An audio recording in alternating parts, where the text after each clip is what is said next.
For realsies. All right. I don't hear. Oh, I do hear a little bit of music. Yeah. There goes the music. Welcome to Hats and Chat. Jere and I talk about all things Two hats and chat. No A. tech, We covered this last week. hacks, You take your time. and cyber attacks. Take your time. I gotta write down my hat. Here at Hold on. Wilkes Community College, In the heart.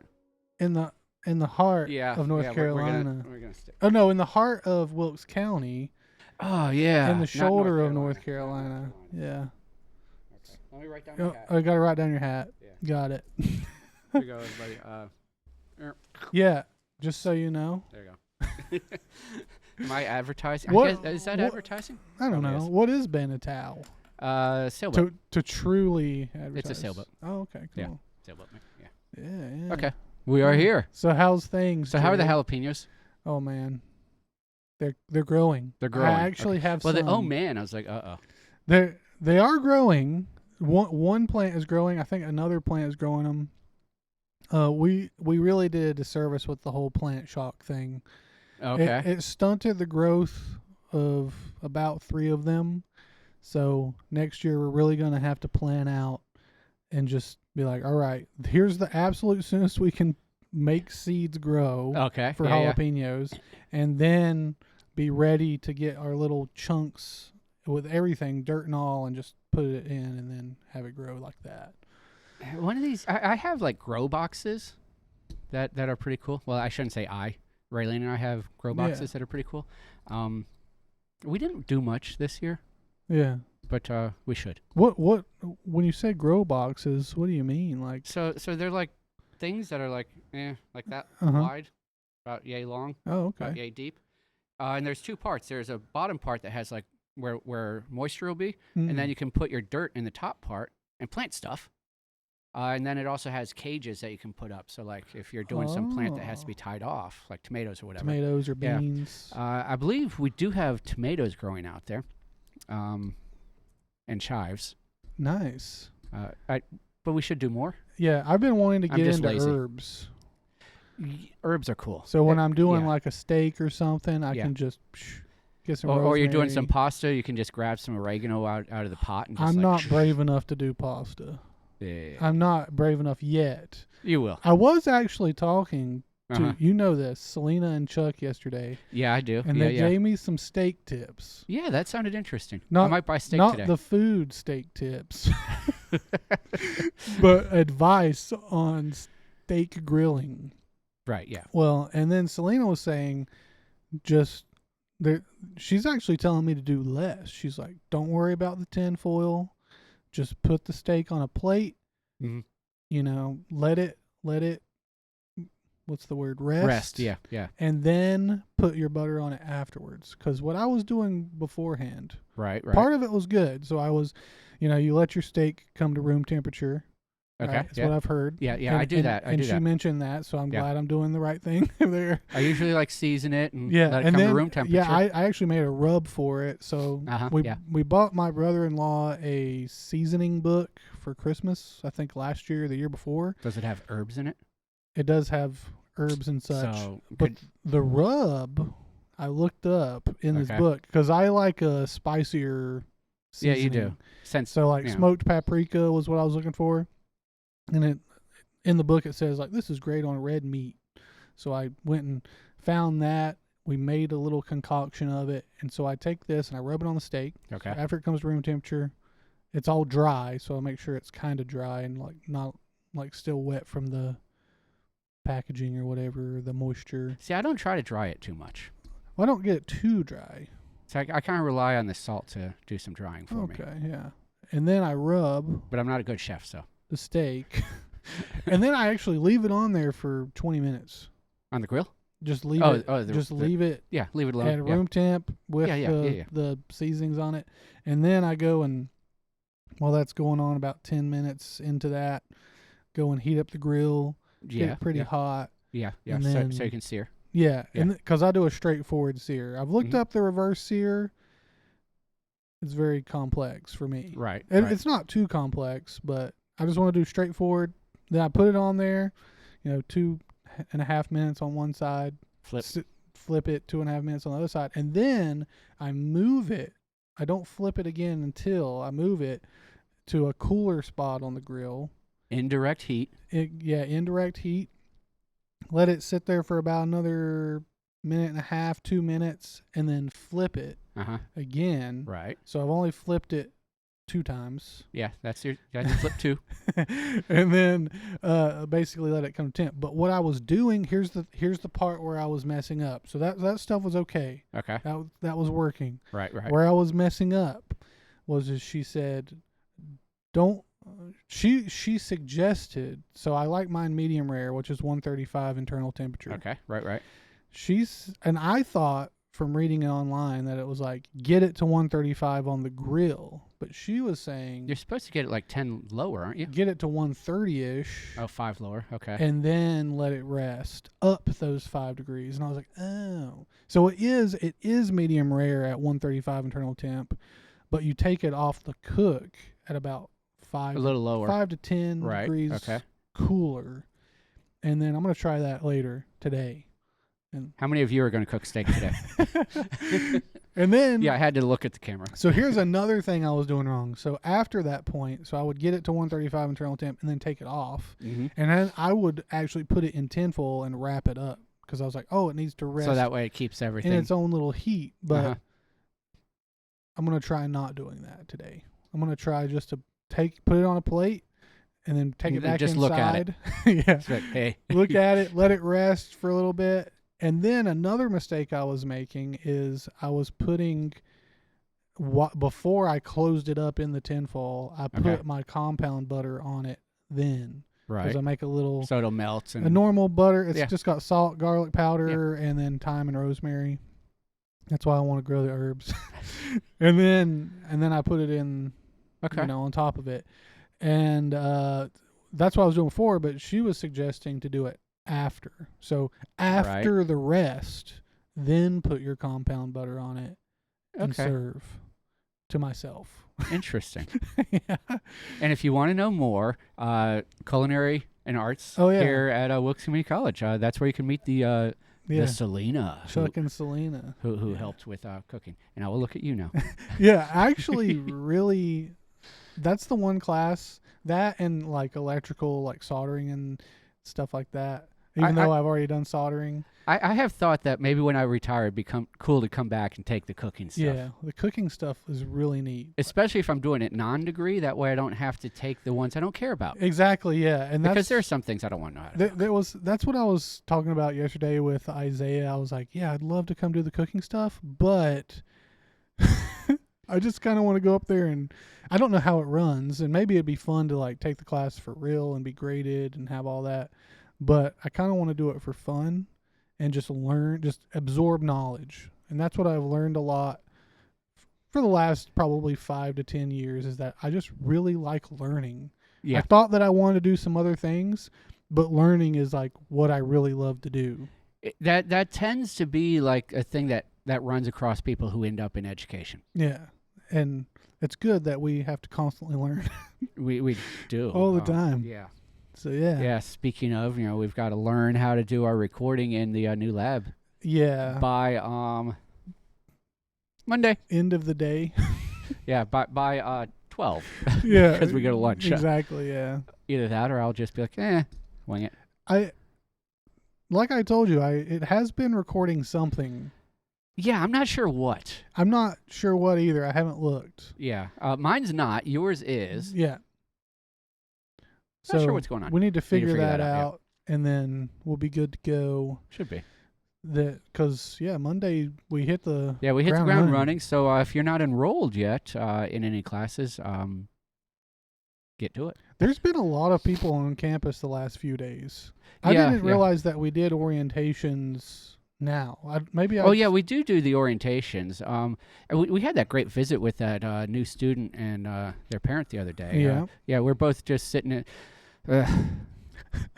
Go for it. So I discovered that Jerry's stupid. No. Okay, so Jerry's stupid. Let's continue, and then I'm going to say no, though, as a preface. So, no, I'm stupid.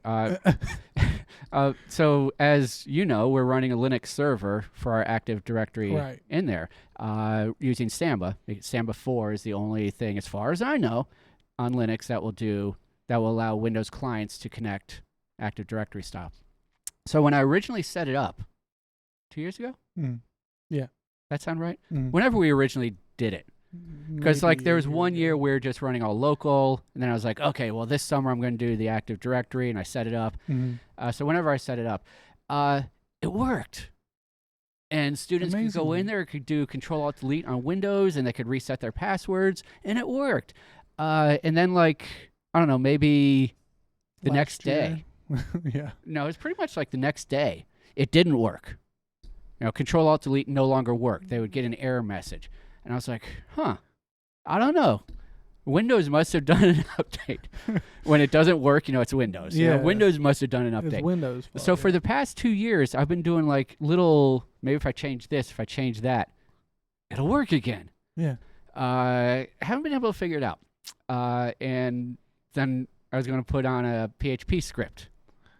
And I was like, hey, is it going to be okay with you if I make our web server like sudo? And you're like, no. And I said, but it's okay. It's going to be passwordless sudo. And you're like, no? No, can we not do that? So as I'm just sitting there, I was like, I wonder what would happen if I change this one setting on my Samba. Change it, bang, everything works. Password complexity. Yeah, so here's like the funny part, sad part, stupid part. And I think that as help desk people, this is one of those things that, we teach this to our students. If you're going to do help desk, you need to ask questions, actively ask questions to understand what's going on and what might have changed. Because your people whose systems aren't working are going to be like me and, oh, it's Windows. No, there's nothing I did. Yeah, couldn't have been me. Yeah, it couldn't have been me. But for those of you who are kind of halfway following this story and you're thinking, well, what happened in that one day that made it not work? Well, we had password complexity on by default because that's on by default. Lowercase, capital, all the stuff we hate. Yeah. Particularly if we're in a air-gapped lab, quasi-air-gapped. I mean, as far as external can't get in. So I get it. It's not really air-gapped. Jerry's stupid. Okay, let me slide on that one. So the students were like, and I was like, I'm just going to get rid of password complexity so that way you can make stupid passwords. It doesn't. And Control-Alt-Delete didn't work. Oh, right. So with that, did I make a change? Yeah, I made a change. Did I think that change was relevant? I did not. So therefore, I removed that as being anything that could have had any impact on anything. Yeah. And for the past 2 years, you could not Control-Alt-Delete change your password. Because I turned off password complexity. Yeah. Turned it back on the other day when we got a visit from that parent and that student, which was interesting. And boom, it worked. And Jerry's dumb. No, you're not dumb. I mean, that happens all the time. Like, it just happens all the time where you think, oh, surely this part of it, I'm going to take away this annoying bit, but with it goes the part that actually works. Yeah. Yeah. And then you don't think, oh, well, if I put the annoying bit back, it'll work. Yeah. Well, why don't you think that? Because it was annoying. There's no way it could have worked. I mean, in my little brain, it was like if I disable password complexity, that has absolutely nothing to do with anything. Yeah. Particularly if I update the policies on the local Windows clients. Mm-hmm. And Jerry is wrong. I mean, I think it's fair to think that it only changed a little snippet because Linux is pretty piecemeal sometimes. Sometimes, yeah. So it's like, oh, password complexity probably doesn't include me being able to do this key combination and change my password at the login screen. Yeah, or whatever it was. The PowerShell command worked, which I completely forgot. Yeah. So for 2 years, I think it was a bash script, right? Whatever that is. Yeah. I completely forgot. Yeah, so... Woohoo! Yeah, and that's the important part of actually, what we haven't done yet is write down what was wrong and then what fixed it. It's in my brain. I tell my students do that all the time. I'm like, yeah, whenever you find a solution to a problem, you should write it down. And I have that written down for my home server. Yeah. Yeah. I'm the worst at doing that though. We used to do that a lot for the company I worked for, in my pre-education days, I worked at Sealcom Computers. I think that's the first time I've ever mentioned the actual name. Yeah, I've never. Yeah, that's where I worked as systems engineer, Sealcom Computers. Anyway, so yeah, it was pre-Google, so we kept this problem happened. How did we resolve it? So that we could look back, and there were problems that were what? Yeah, it's just craziness what you encounter. And then keeping good documentation. I mean, that's all about keeping a system running and good, and that way you can see, okay, what's the most recent change I made? What did it fix? Yeah. What did it break? What did it break? Yeah. What happened? And then then go from there. You go from there, right? So, but I'm the worst at that. I'll be like, oh, I solved it, done. I don't have to think about that ever again. And then I'm like, oh, I'll remember what I did. Months will go by and you'll forget. It rusts. It really does. It more than rust. It deteriorates atomically. Yeah, every year I have to if I'm teaching a subject and I haven't done it since then that previous year, I'm like, boy, they're gonna think I'm just up here and have no idea what I'm doing because I've forgotten. And I tell my students this all the time because it is true. I'm not great with syntax. So exactly how I'm supposed to type something to make something work, I'm not the best at remembering. Knowing that it can happen and that I've done it, that sticks in my brain. So I'm like, this is supposed to work, but remembering exactly the syntax goes away. And I think that started happening when I was in computer science, and you essentially become language agnostic. You do. You're like, it doesn't really matter what language I'm programming in. I know that this is what I need to do. Yeah. This is how I need to go about it. This is how I want to set it up. And so I feel like my brain has just been like, oh, I no longer need to cache that information. I'm just going to toss syntax out the window. It doesn't matter anymore. Just remember like the generality, like the baseline, how things are supposed to work. Understand the process. I was doing a Cisco DevOps certification last spring, I believe it was. Yeah, it was last spring. And that class largely involved Python, which I've never written Python code. I don't know Python. I discovered I don't like Python. It breaks my little brain.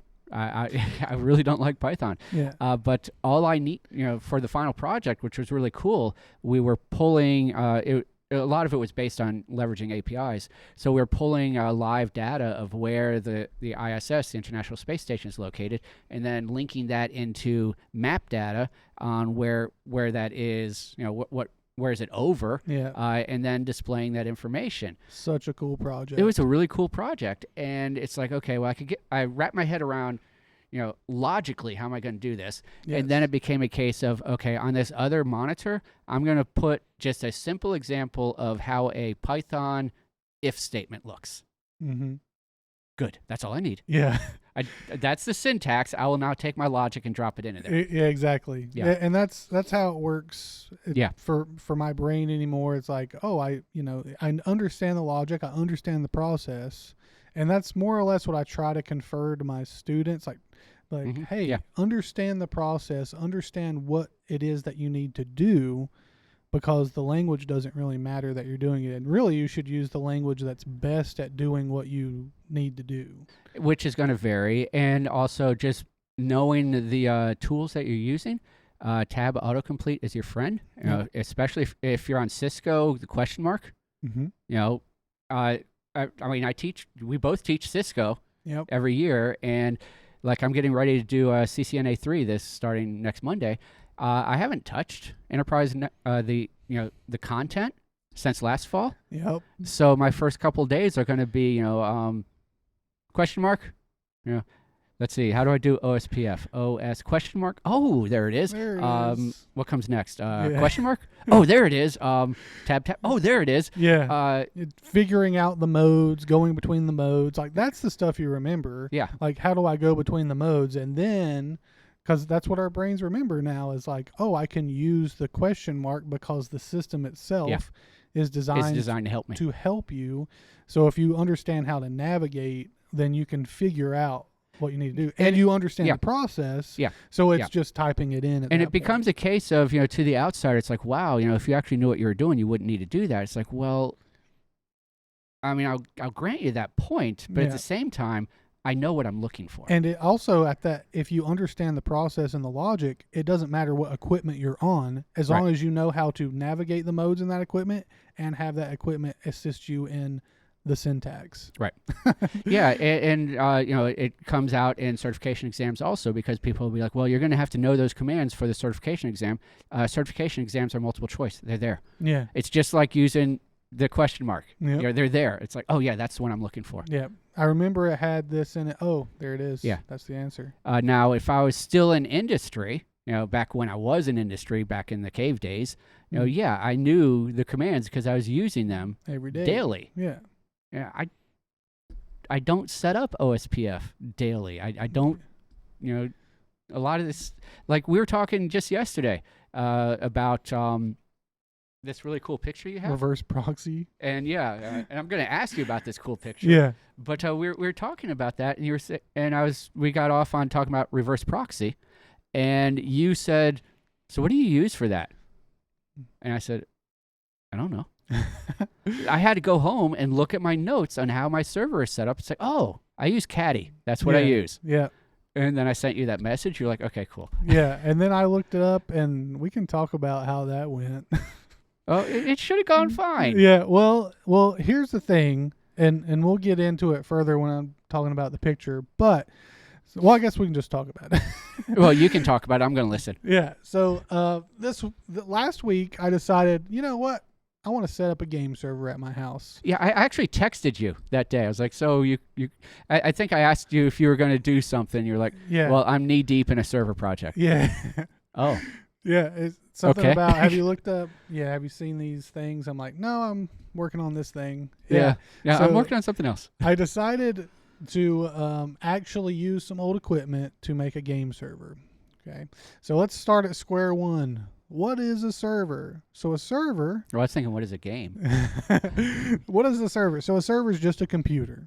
Okay. Right. So I upgraded my current gaming computer about 2 years ago. Okay. So really the only upgrades I made were a motherboard, a CPU, and RAM. That's no GPU. That's basically the upgrade I made, because I thought my GPU was okay enough, and the price at the time I was like, the performance increase I'll get is not quite where I want to spend the money yet for that. Plus the games I play don't really require a heavy GPU. I don't know. I looked at that truck simulator. It won't run on my system. Oh, it won't? It won't. Okay. I'm sad. That is I sad. cannot drive trucks with you. Well, we'll see if we can solve that.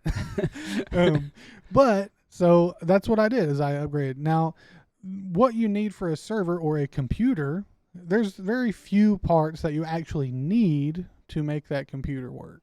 Okay. So the reason I drew it on the board kind of like Lego is because when I was younger and built my first computer, I was like, hey, it's basically just Lego, because you're looking into a computer and it's kind of daunting if you don't know what you're looking at. Oh, it can be. Because you're like, wow, when someone said they built their computer, what all does that mean? I see like little things sticking out of this big plate looking thing. And what all did they do to build the computer? Well, really, there's only about 5 parts, and I wrote them up on the board. There's only about 5 parts that really make up a computer most of the time. All right. So okay, I'm going to let that one go. If you were aspiring enough and allowed to, and you are, I'm talking to a student here, and you're at your, well, I guess I'm talking to anybody. If you're at your job or at your school and you were able to, and someone said, yeah, you can open up that computer and see what's inside. Most of the time what you're going to find is this big board looking thing. Like a, you looking around for a motherboard? Yeah, I am. Okay, go ahead, Jerry. Get us one. Well, that's a part. Wait, it's open. We can probably bring it over. Jerry said there's nothing in it. I'm having to tell you because you can't hear him from where he is. Can you see him? Yeah, you can see him. Cool. See, if you would turn the tracking on, I'm navigating. follow me. Yeah, but the camera looks better stationary. I want to be followed. Yeah, cool. I want to be followed. I should have used our remote ones. Our little lapel. I didn't Oh, know I was yeah. going to do this. All right. So a computer. Yeah, if you were to open up your work computer or your school computer, well, that just came right out. It's going to did. look something like that. I'm just going to look at the screen and kind of show you. So this thing right here, I'm going to touch it with my finger. That is a motherboard, okay? So that's the thing that other things attach to. Now this part here, I'm going to avoid the thermal paste. That is a CPU. Now the CPU is kind of like the brain, okay? So it's soldered? no, you could take it out, but it's got thermal paste on it, so you might want to be a little careful with it. I don't. Why did Well, flip that little. There you go. That And then- shouldn't have been. That was just for the. Oh, I see the whole thing. Yeah, there you go. There you go. So that piece there, that's a CPU. Okay, this thing is basically the brain of the computer. Okay, so what happens with this thing is that there's voltage that passes through this, and it goes based on time. And this is what tells your computer the zeros and ones, instructions on what to do, and so on and so forth. Okay, so we're looking at motherboard, which was that, CPU, which is this. Then the other thing you need for a computer to run is this. This is RAM, so random access memory is what it stands for. Don't wipe that on your shirt. You're going to have to wash your hands before you go to lunch. Do not do that. Oh my gosh, we're going to get thrown off the internet. Okay, check this out. RAM, random access memory. So you can kind of think of this as your short-term memory, right? So this is what's known as volatile memory. So whenever your computer gets turned off, this thing no longer remembers stuff. That is correct. Yes. The other thing you're going to need is this. This right here is, I think this is a server version, but No, it's the same. oh, it is. one we Oh, got it is right here. this one. It's this weird form factor. So this thing Very proprietary.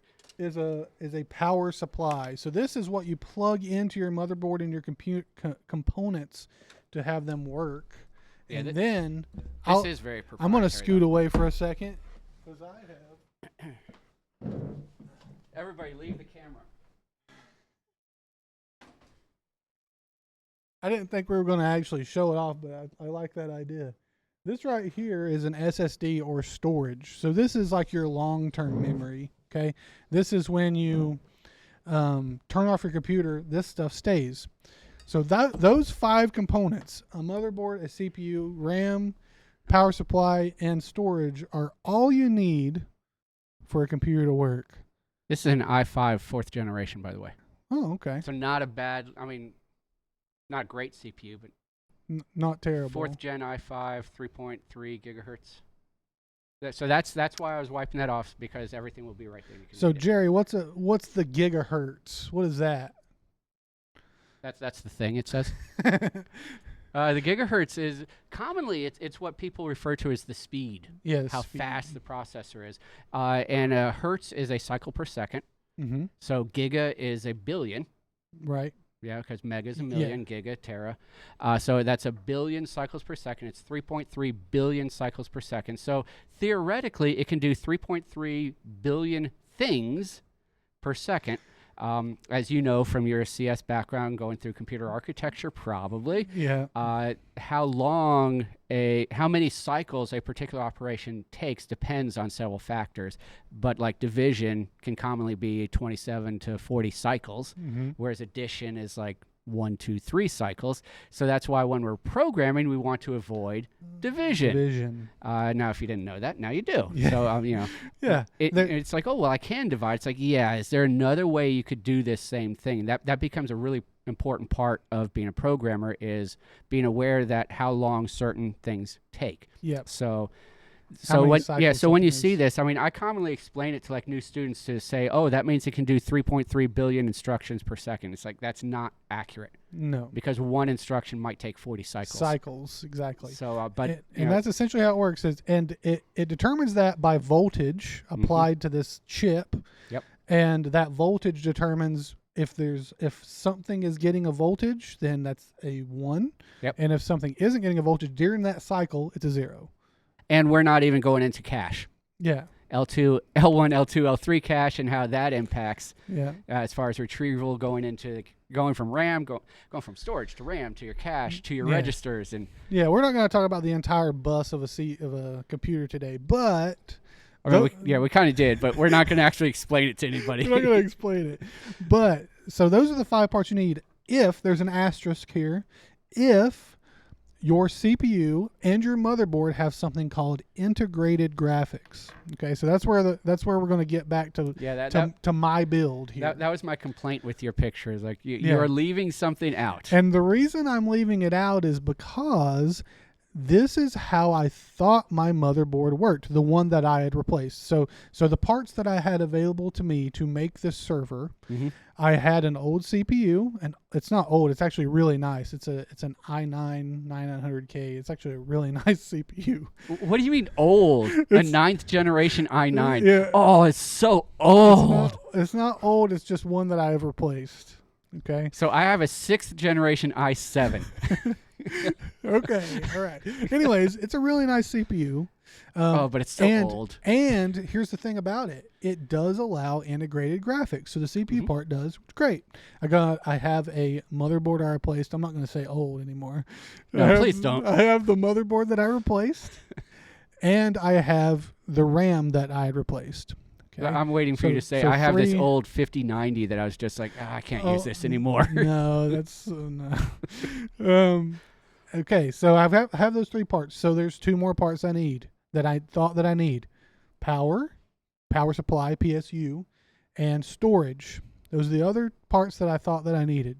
So speaking of power, how come I can't just plug my computer like straight into like an extension cord? What does this thing actually do? Yeah, so it actually, that's a good question. It divides the amount of power that you need for the component.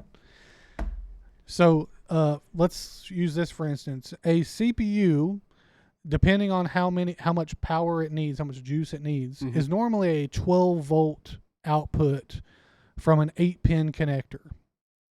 12 volts. 12 volt. That sounds like a battery. Yeah. So it does convert from DC to AC. So computers run on DC? Yeah. Huh. Yeah. My wall doesn't. No. And that's what the power supply really does, is it converts it. Interesting. From that to that. Yeah. So I would need one of those then. Yeah. I see why I need that. You would need a power supply. Because otherwise I can't just plug it into the wall. No, because so I was going to like take an extension cord and splice it and just go, let's see what happens. AC DC, baby. Yeah, I think it's, what is it called? A PoE sharp?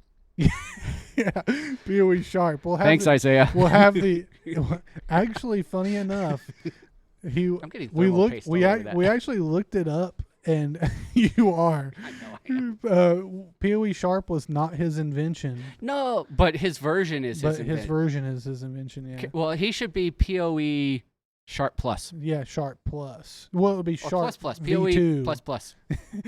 Yeah. I know how much he likes C++ over C. Yeah.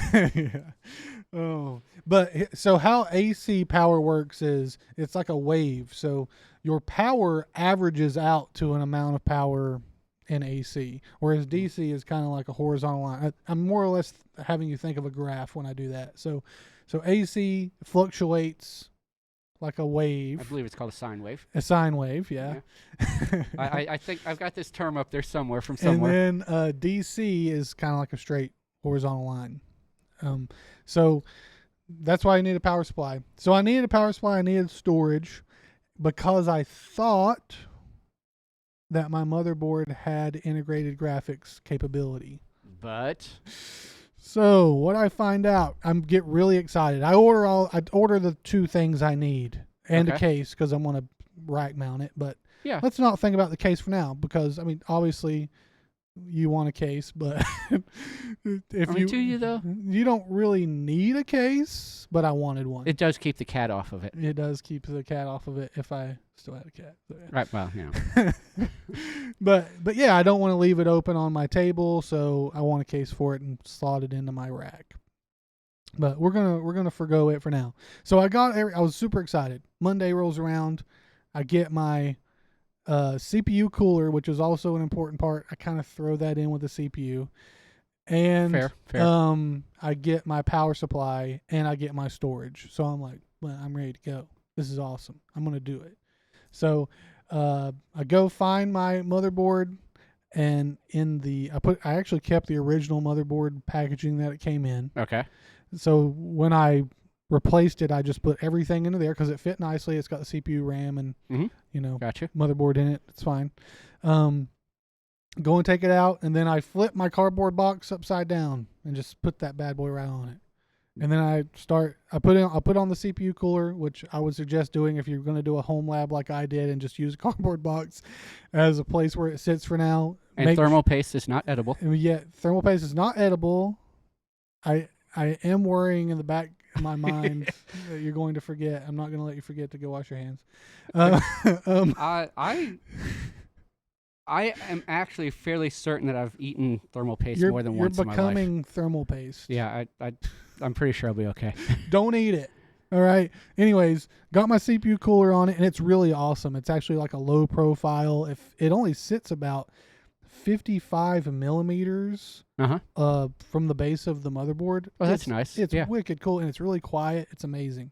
I was impressed with its quality. I'm not going to say the brand, but I'm a fan. I'm a big fan of the brand now. Good. I've heard about it for years, and I tried it out finally. I'm like, I get it. I will actually pay that little extra money for that because I really like the quality. Anyways, interesting. So I got my my power supply too. It's all hooked up. I got my storage in. I'm ready to go. And I turn it on. Mm-hmm. Now my motherboard has I get a screen, and then I go to plug it into my motherboard. You're slowing down. This can't be good. It's not good. Turns out it's because Jerry's stupid. No, it's not that, because you're brilliant. The motherboard I have, my CPU has the capability to be integrated graphics, but my motherboard does not. I do not have some sort of output on my motherboard's I/O, which is your input-output panel on the back of a motherboard. We didn't show that, but it's, look at the back of your computer, you'll see it. It doesn't have any way to plug in a monitor. So, well, I wanted to run this thing headless anyways, which means I don't use a monitor for that computer, that server. Right. I use a different computer to connect to it to run it. And I'm like, okay, let's see if I can just do it without a screen. I go to pop the power on the motherboard, and it gets to an error code. I have a cool little debug window on my motherboard, and the error code basically tells me you don't have a GPU connected. Like, oh man, I don't have a GPU connected. And here's the other thing: if there was the possibility of being able to not plug in a GPU and tell it not to check for one, that would be an option in the BIOS. The BIOS. That you'd need a GPU to view. Exactly, which I need a GPU to view, and then the monitor and all that. Yeah. So I went on a little adventure, and to find my actual old GPU that's only one little pip better than your GPU. Yeah, but that's a big pip. So I had a 980 laying around from years past. Probably a 980 Ti. No, it's just a 980. So you say. Just a normal 980.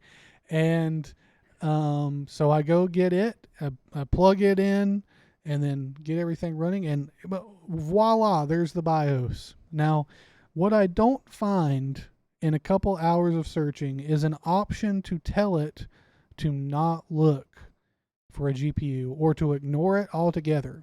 I can't both tell it to ignore any errors that would get me past that point. Okay. And I also don't find the option that just says ignore the fact that this thing is not going to have a GPU. So I'm like, all right, I'm going to forget this for now, and I'm just going to go install the operating system. So I have this computer. Okay. It's now displaying to a monitor, and I'm going to just install an operating system. So I get my USB going. The operating system I decide to use is one called Debian, Linux Debian, and it's the Trixie version. Cool enough, if you're interested to know, Debian names their major updates after Toy Story characters. So we're on to Okay. Trixie, Nice. which is Debian 13. And so I get it installed, and I'm really loving the headless version of Debian 13. I Okay. really, really love it. And so I'm like, okay, maybe all I need to do is just install this operating system. I'm going to tell my BIOS to look at my operating system to kind of get information on what it should do in what's called post. Mm-hmm. So essentially, your computer does a diagnostic on itself, checking to make sure it has the appropriate parts. Yep. And that's called post. Power on self-test. Yep. And then it gets past that into your operating system. Okay. And I get all that set up. It's running a headless version, which technically isn't headless because it's essentially a black screen that has text on it. Yeah. It's you essentially, when you set that up, you go into something like command prompt. Imagine that you, instead of turning on your computer and you see pretty pictures and a cool sound. I love the old Windows sound. I love it. But that's what I imagine when I think of a computer loading up. You don't see any of that. All you see is a black screen, and it has a name. Now, when I was installing the operating system, it asks you things like, hey, who do you want to be? How do you want to name this server? And which is essentially its root. Password. And get the password. Do you for want root. SSH access? You want SSH access, and what is your first user? Because when you're using Linux, you are not the administrator. You might computer. have sudo privileges. You do have sudo privileges, but you're not the root. Yeah. Okay, so it's pretty good to set up a computer like that anyways. It should be, yes. So I did all that, and so when I log into my computer, it basically says, here's your server. Who do you want to log in as? Yep. So I log in as the user I set up, put in the password, and boom, there I am in command line. Fresh, beautiful. I'm like, yeah, here we are. Now I'm thinking, I made sure I had SSH turned on. So SSH is what allows you to remote in. It's the protocol. Is it a protocol? Yeah, it's a protocol. That we use to, it stands for Secure Shell. Okay. And it allows us to remote in from another computer that can connect to that computer. So it's on the same network for now. For now. So I can essentially input commands into that from a different computer. Right. So, okay. And here's the other thing. I only have one keyboard. So I set up my computer, this server downstairs on this cool little setup. Right. And I only have one keyboard. So I'm going up and down stairs with this keyboard, taking it out of my main computer, unplugging it, going back downstairs, plugging it in just to make sure I get things running right. Turns out, I'm like, sweet, I got everything turned on. I got everything set up. I'm going to go to my main computer. I'm going to do a sudo power off. And then I'm going to go down here and I'm going to unplug the GPU because I no longer need it. I can run it headless now. I can do everything remote. Yeah. I can do everything remotely, and then I'll be good to go. I won't need that to work. Well, go to turn it back on. My motherboard has a cool power on switch, so just so you can have it as a bench. This is really a test bench style of computer right now. So I turn it on. Guess what happens? Error code? Good old D6 rears its ugly head again. The one that says you got to have a GPU. Okay. Yeah. Yeah. So I was like, oh, man. So what did I do that evening? Well, I did everything I could to try to make it where I would not need that GPU. But turns out I need a GPU. So not a good one. I don't have to have a great one. In fact, it really just needs to think that it's a GPU in the first place. So I searched high and low to see if there's some really, really cheap option. Right. But it turns out that what I ended up getting was like essentially a laptop GPU. Okay, that's going to be a small form factor. Yeah, really small form factor. And the cool thing about it is that the power supply for the graphics card I was using to set it up did need extra power. I had to put extra power into it. Now, with this cool little card it showed up yesterday, it doesn't need power. It just slots into a slot on the motherboard, And good does to its go. thing. Does its thing. Okay. And the great thing about it is, I did discover this with the GPU that I was using previously, is that it doesn't need a monitor plugged up. So good. all the motherboard needs to know It is just that needs. a GPU exists there. It's a thing on the checklist it needs. Yeah. Okay. So, yeah, it's pretty cool. So that's the events that have occurred, and I have since installed things that allow me to run a game server, but I've come to the point to where I'm learning new things. Setting up a computer, I've done it before. Right. I've learned that version of a motherboard does not allow Okay. integrated graphics. I don't think my current version of the motherboard I'm using now does either, but it might have an option to where I can still ignore the fact that it doesn't need a head. Right. Yeah. So I can run it headless. We'll see. I'm actually curious of that. I don't know So that you're gonna yet. try it, yeah. But in the future, I will probably make sure that I can do that. So when I upgrade into new equipment and I turn the equipment that I wasn't using into a server, Right. and replace the oldest server, then I can do that going forward. Interesting points, though. The conversation we got to yesterday, the reverse proxy. Oh yeah, we did talk about that. So, I've got everything set up, going. The game is running. I can locally connect to this server and run the game. It's awesome. So in the future, my family and I can do it. Now, here's the thing I wanted to allow friends from the outside of my house to connect to this server as well. Right. Something I haven't done before. Kind of scary. It's kind of scary because if you were to do it without a lot of steps, essentially what you're doing is you're punching a hole from your router to allow traffic into your Network. Yep, you are. To attach to this server.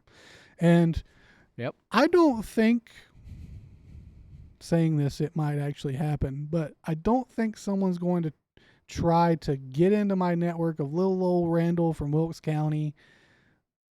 Well, the thing is, and because I say the same thing, but the thing is recognizing that it's not an individual who's trying to do it, it's an automated script that's trying to do it. Exactly. There's a script running that is interested in exploiting your vulnerability to add you to their zombie net or their botnet or, or their bit mining operation. So, I mean, it's not an individual, but yeah, those things are out there. Yeah. So, and I talked to our network admin, Isaiah, just earlier today, and he told me the same thing. He said, it's not really any individual that's trying to get to you. It's someone out there is just running a script of all the IPv4 addresses. And we talked about this last week.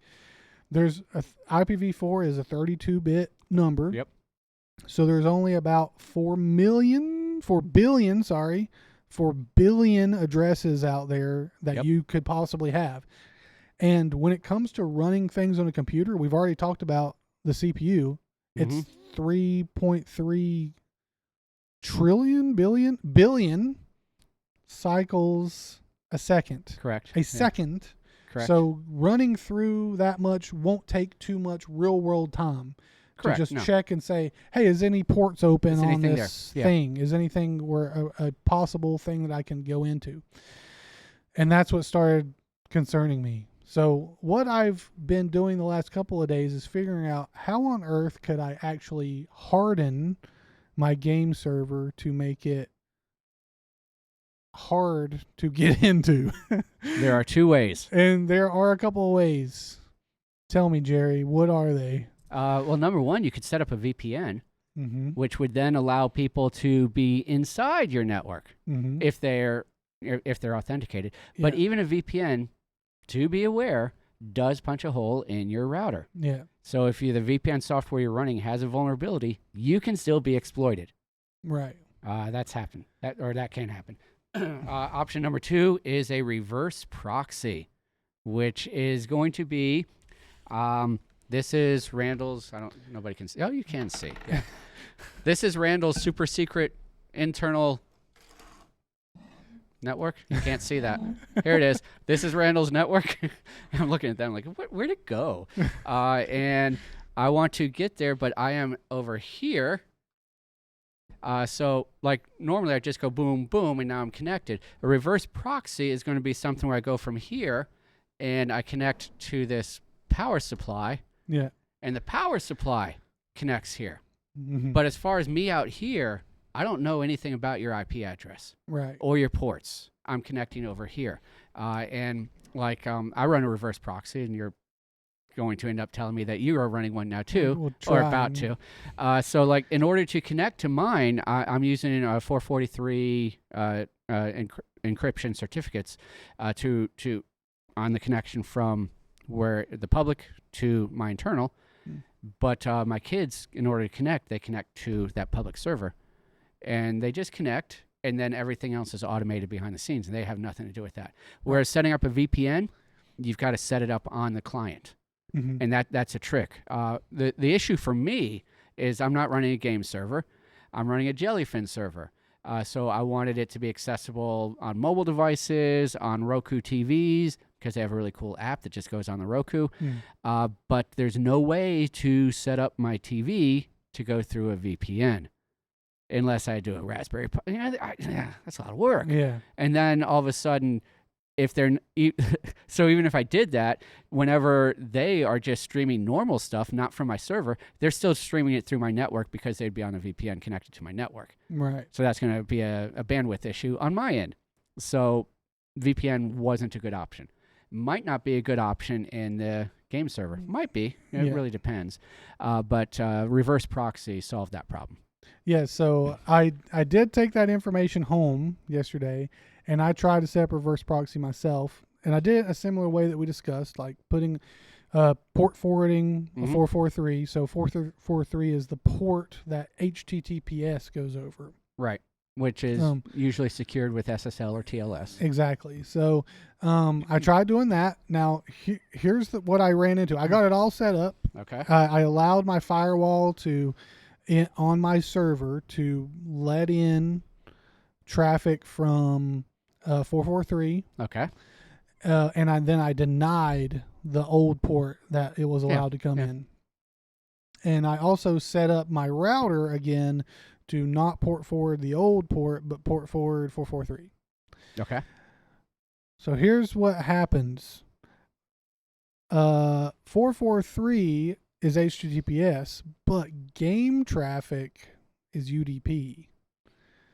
So I haven't quite solved the conundrum yet of using a reverse proxy. Now, I know that there are some ways to reverse proxy for UDP.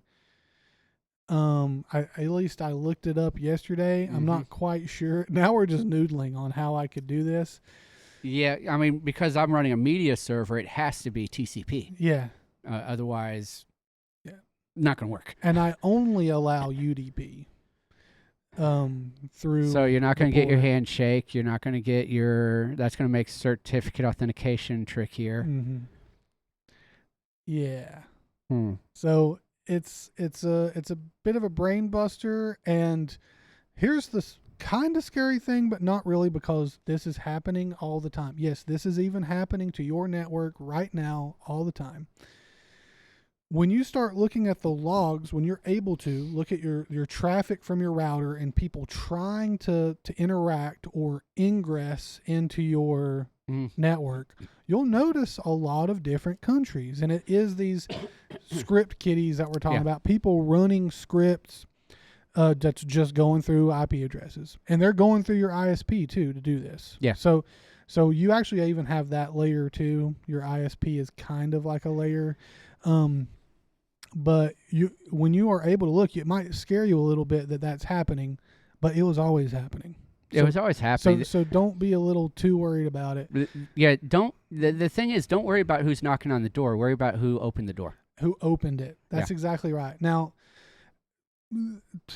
having talked to you and talked to Isaiah, I'm fairly certain that it's probably safe, but there are a couple of things that I've thought of that I can do and probably will end up doing.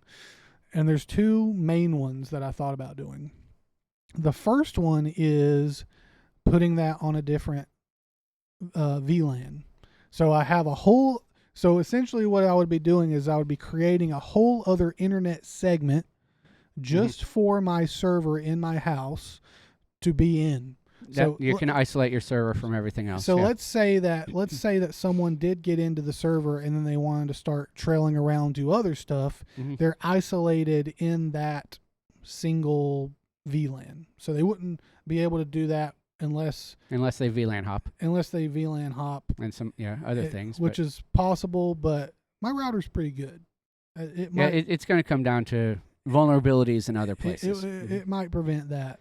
Yeah. So you could also look at adding, since you're running Linux, you're running Debian, you could look at adding fail to ban on your server. What is that? Think of it kind of as a firewall. And it will actually set up certain things where, like, failed authentications will be auto banned. So maybe it's going to get through your router. So think about your reverse proxy. It's like, oh, so that reverse proxy is allowing them into my network. No, it's allowing them to your server.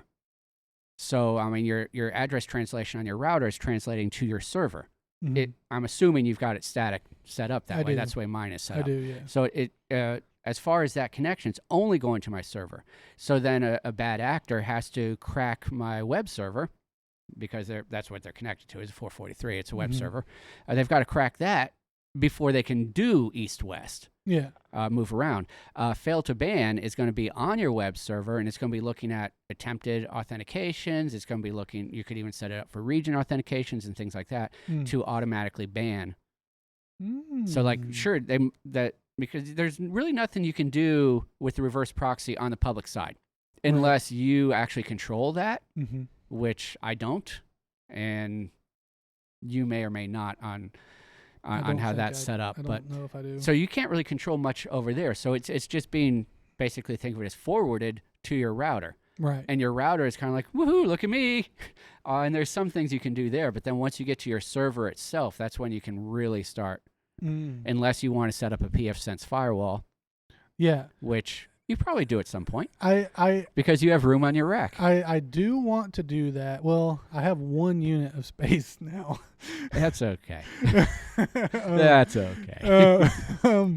But yeah, so that's the one idea I had, was the VLAN thing. That sounds like a really good strat too. What was it called? That's fail to ban. Fail to ban. Okay. Debian does have a package, so it's just apt. I just have to get it. Bloom. Yeah. Yeah. And that's one thing I really like about headless, is that it was like, it didn't even have Vim. I mean, it obviously has things that it can work, right? that it needs, but I like the fact that I have to add things to it, which is another thing about it. If someone got into that server, there's really not much that they can do innately. They would have to add things to it, and that's something that I would notice, because on that user, you can't SSH into root. You just can't. Right. Yeah, that should be disabled. Yeah. So they have to SSH into my user. And then escalate. And then that's something I'll notice. Yeah. Even just adding, they have to escalate. Yeah. So, yeah. So the second thing I thought of doing, which is an add-on to something we talked about yesterday, virtual machines. Yeah. So what I could do is containerization. The game which server, is basically the same thing. The game server is containerized. So they get into your game server. They're actually just in that container. Exactly. It is just a container. Yeah.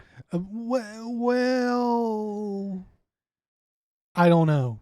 This is the part where it kicks in with me learning. Right. There's a little skepticism. I'm not sure. You could probably teach me more on that. The thing about it is that they get in through a certain port using UDP, and my firewall, the UFW that I set up for, we're just talking shop now. The thing I set up for Debian, I am allowing that port to come through. Right. But what they get into is in a container. Yeah, that's the thing. It's like, so it's like, oh, I'm allowing this port, so therefore it's into my computer. Well, where are you allowing it to? Yeah. You're allowing it to that containerized address, that containerized application. Which they might be able to hop out of. You can get out of containers, but you're developing in security what we refer to as defense in depth. Yeah. It's layers and layers. It's the it's Shrek's onions. Yeah. Yeah. It's layers. And I realize that we've lost some people with containers. Just think of a container as, oh boy, what do I even say? Yeah, it's like everything you need to run a thing. So And only what you need to run and a thing. only what you need to run. So like a virtual machine is where I have a physical computer, and then inside it, I create a imaginary computer. Yeah, that or multiple. That has imaginary CPU, imaginary Lego pieces, Yes. and then I put an operating system on it. Yep. And it's the full thing. Now a container is something that you have your physical computer. A container is something that is not an imaginary computer. Right. So it just has what is needed to run that application, and everything else it pulls from the actual real software. So it's a neat idea, very useful. It allows, for those of you who might be developers out there, you might realize that like Python, for instance, has a quadrillion versions. Yeah. And if you download a certain Python script that's intended to run on maybe Python 2, and you're like, oh, well, I'm just going to Python 3 this script. Yep. And it's like, nah. You're like, well, I don't want Python 2 and Python 2.18 and all these containers. Yeah, exactly. So what you can do is, if this is for the developers, if you're creating something, you make an image of the thing, or what you essentially you're like, hey, this is the set of things people need to run my application. Yep. And then turn that into an image, and then send it to your favorite image, whoever, like let's say Docker. I mean, if we're talking containers, let's so be you real. could send it to Docker, and then what people will do when they need to run, or when people want to use your application, Docker pull. they get that Docker image and they just run it as a container. You already put everything that they need into it. So that's how I run my game server. It already is within a container, right? And the cool thing about it is that I only need one command, and it just gets rid of the whole thing. It brings the whole thing down. It's amazing. So it kind of is, what I'm hearing, more protected than what I thought originally. Yeah, it is. They would have to go through a lot of loops, and they're going through essentially Steam's loops too. So it's like backup pretty secure. Yeah, they're going to have to get out of I do out think of the container. This afternoon, before I grill my steak, See, I've got to buy steak now. I'm probably going to still set up the VLAN for it. I don't know if I'm going to do the virtual machine on it yet, because I'm not sure. Here's the thing. I don't. I think virtual machine is not what you want in your setting. Yeah, and the reason is because I want to give my game server all the resources I have. Yeah. So whenever you're setting up a virtual machine, whenever you're setting up a virtual machine like Jerry described, you have a not physical computer. Yeah, you do. Yeah, a physical computer. Let's say that. There's a cloud version that you can do, and so on and so forth. But what you can do is, sorry, those people. What you can do is essentially say, okay, well, let's say that my computer has 32 gigs of RAM. Whenever I'm creating the virtual computer inside of that physical computer, I have to essentially allocate RAM to it. Yeah. Now, the base computer itself needs some amount of RAM or CPU power in order to run the virtual machine. So you can't give it all of it. No. So you have to decide how much is it going to get. So with my game server, I do want it to have all of virtual machine's not where you want. Because there's multiple servers I want to run, like different games, right? Yeah. So I think I'm okay. I also do have something called a subdomain. Okay. And I realized yesterday, and I'm not 100% sure on this, but we talked about essentially when you have a subdomain, it points to your public IP address from your house. So my friends and I don't, whenever they're connecting outside of my house into my game server for that specific game, they don't have to type in my IP address. I don't have to actually give it out. Now, the people I'm allowing to play with me, I would trust them enough to have it because it's just your public IP address or whatever. But the subdomain makes it where they don't have to remember it. They don't have to change it because DNS.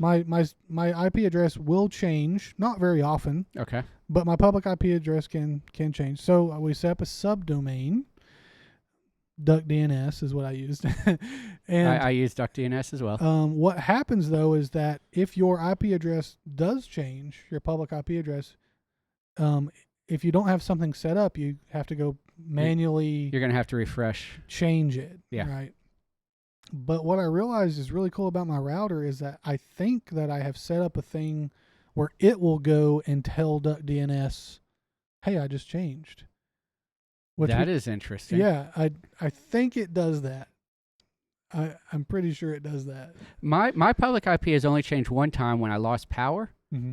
and my router, when it came back up for whatever the reason, it got a new IP from my ISP.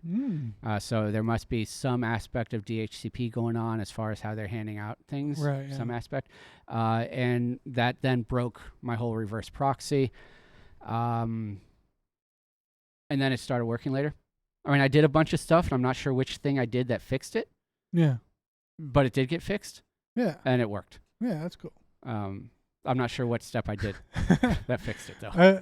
Was that during like Helene or? No, this was recently. Oh, recently. Yeah, this was recently. Okay. I think what it was is that it just took a while for the refresh to cascade through the DNS caching. Oh, interesting. That's what I think it was. I'm pretty sure that the first time I refreshed the DNS or the IP pointer, the DNS entry, the first time that I sent that to DuckDNS to refresh that, I think it went, but then it was like a few minutes before it actually filtered through all of the caching process. That's interesting. My theory. Yeah. And what all do you have to tell you? Does your server know that it has a subdomain, or is it your router?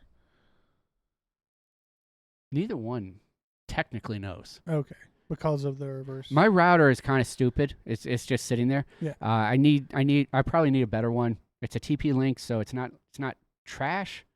But I would like to actually put some. But my server, like, it doesn't know that there's a DNS or that there's a subdomain or anything like that. It just knows that it will accept 443 traffic with this certificate. Okay. And that certificate was assigned to my subdomain. So anybody who reaches out to that subdomain, that reverse proxy tunnel is created with that certificate. Oh, yeah. Might need to look into that part of it. See, now I have no idea how you do that on UDP. Yeah, so I mean, I feel like you should be able to.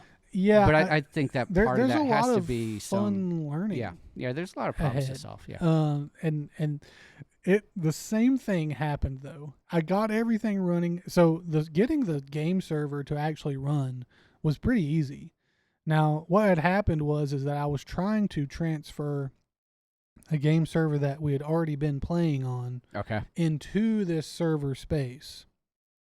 And there were a couple of different tools you could use, but that's what I was trying to do because I have this even though it's a container and it's probably taken away the safety of the fact that it is, I do still have a volume on my computer. So a volume is essentially just think of it as a directory. Right. So I have a directory inside of my server that still holds the information inside the container. Okay. So it's got that information in it.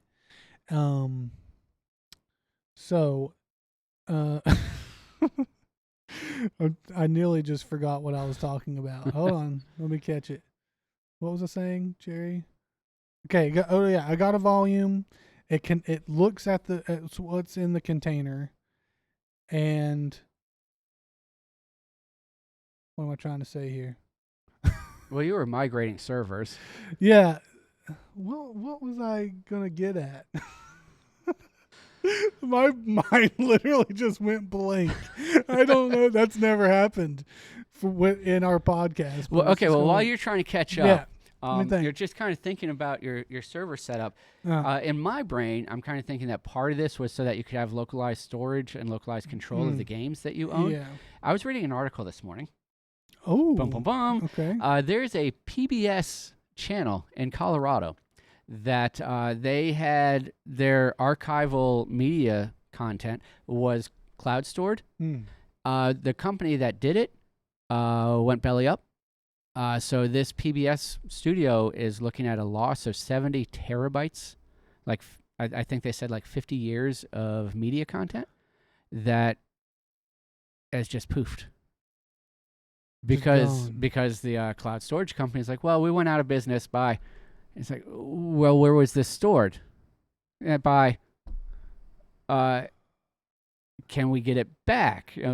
So as we look at cloud, and we kind of hinted on this, and several times, but as we look at cloud, it becomes so. Where is my data? Mm-hmm. Where is it stored? Is it truly persistent? Can I actually get it? And I know it's like absolutely insane to think, what happens when Facebook goes belly up? What happens when Amazon closes? Like, oh, well, Amazon will never close. Like, well, probably not. I mean, I think Amazon has gotten to that point where we're talking about an entity that's too big to fail. Kind of like the banks, some of the banks in the 2008 housing crisis where they were going to fail, and it was like, nope, we can't let them fail because everything's dependent on it. So I mean, I guess I can see, oh well, they're too big to fail, but there are other smaller entities, and it's an interesting conundrum that we're moving towards as all of our corporate data is now stored outside somewhere else. Yeah. And we talked about this on a few episodes ago where, even I've seen a lot lately where people own something. I think the last one I saw was maybe, I don't think it was midway through last week. It might have been last weekend. Mm-hmm. Someone owned the Lord of the Rings trilogy on Google, some sort of Google service.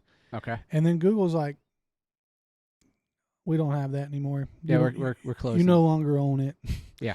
And that's when we were talking about, like, it's important for you. Like, it's not as important for you to own physical media, but it is important for you to own the media that you have purchased. Right. And so it's kind of like that too, where it's like, this was our data. We were just using your service to store it. And then they're just saying, well, so they had, I think it was gone. 70 terabytes, which doesn't sound like much, really. For 50 years, that's pretty small. Well, I mean, you're probably looking at VHS and lower quality on a fair amount of it, perhaps. So they could have bought 2 of those 32 terabyte things I was talking about. Problem solved. $55. You solved the problem. Yeah. Don't buy those. Yeah, don't. And I'm not saying that because I bought one. I'm pretty sure that was it probably questionable. Was questionable, yeah. And that's the other it's thing. Lunchtime. Oh, is it? I'm hungry. Oh boy. All right. Well, it didn't jump back in my brain. I don't know what we're going to be eating lunch, and you're going to be like, Jerry, I got to talk to you. Yeah. Well, if I remember, I'll bring it up again. But I guess the main point is keep learning, because that's really what it was. Is I was learning a lot, and I was like, oh, no, I remember. Oh, I remember it. I remember it. Just jumped into my brain. Okay. So we talked about this a few episodes ago, where when you're working on something, it's really fun. The process of working on it is really fun. Oh, yeah. Okay. But when you get there, you're like, eh. So that's literally what happened is the game save. That's where I was. I was trying to make it where our world was on the server. So the server was a fresh world. Okay. So I was trying to make it where our world was on the server. And that took me 3 or 4 hours to figure out. Apparently for the game we're using, like, there's certain things, how they save it for you is you have a certain save and it aligns with a Steam ID. Okay. Okay. Yeah. But the Steam ID, when you're running a co-op game from your standpoint over the internet to someone, it gets their Steam ID just fine and converts it into this weird, funky 32-bit hexadecimal value. Okay. That is weird because it's not a proper one. If you're interested, look it up. But it has your friends' data or all your friends' data as their proper Steam ID, but yours is saved as a 32-bit number with not even a 32-bit number. It's a 32-digit number. Like with a bunch of zeros at the front of it and then a 1. If you're running it as a co-op from your point of view. Okay. So what you have to do is you have to translate that into your actual Steam ID as well as all the information in game. So like if you have a guild or anything or who owns what. Okay. It has to all transfer from a bunch of zeros to a 1 into the Steam ID version of that number.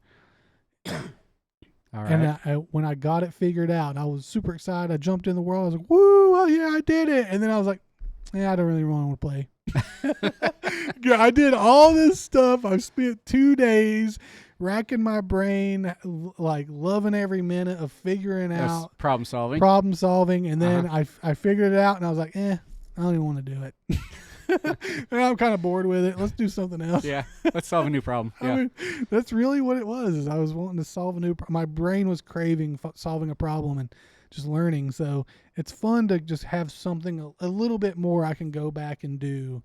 And I actually think that's one of the problems with security is we want to solve the problem of making my game server public, my Jellyfin server public. I want to solve that problem. And I've solved it. Did you make it secure? I don't want to solve that. That's not as interesting. Yeah. I mean, it should be, but it's like that was a more interesting problem. Yeah, it is. And then making it secure is just like a couple of things I just have to add to it. It's like, oh, well, I'll do that, eventually. Yeah, and it should be one of the first things you do. Like I should have looked up. It honestly makes me want to redo the server bit and I don't think it happened. I don't think there's some sort of Russian hacker that's in my server and going to make it a zombie.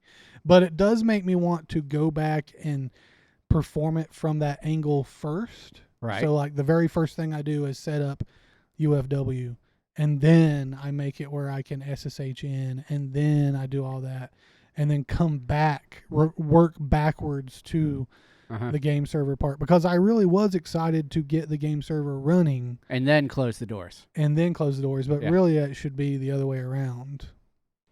It's probably fine. Hard to say, really. I mean, you should be perfectly fine. Yeah. Generally speaking, when it does come to that, as far as how I teach it, I do teach make it work, then secure it. Yeah. Because you got to make it work. It well, has to be we're in functional. a safe environment mostly too. So. Yeah, and even in a traditional enterprise or a traditional home environment, you make it work. So it's working on your LAN. Mm-hmm. Okay, that's secure because it's safe behind your firewall. Yeah. And then, okay, well, I'm going to open it up. Well, you're still secure because traffic's still coming through your router's firewall. So yeah, you're still okay. And normally, if they're really trying to get in, they've probably opened up other ports, and I would see that.